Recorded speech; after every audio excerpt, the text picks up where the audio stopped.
Hey, listen, guys.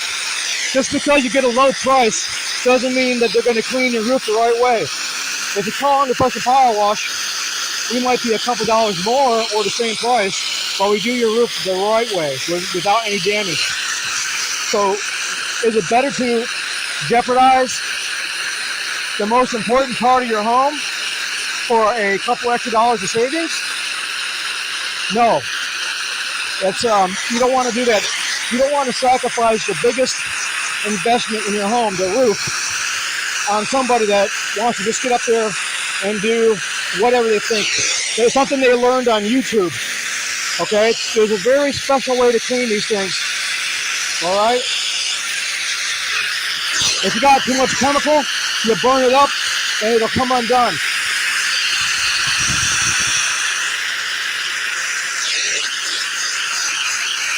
Call Real Pro.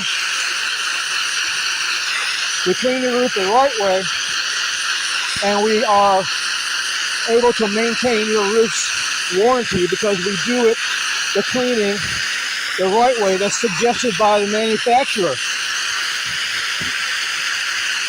Okay, so don't just say, oh well, the other guy can do it cheaper, because you're probably gonna damage your roof. All they want to do is a splash and dash, and that's not what you do on these roofs.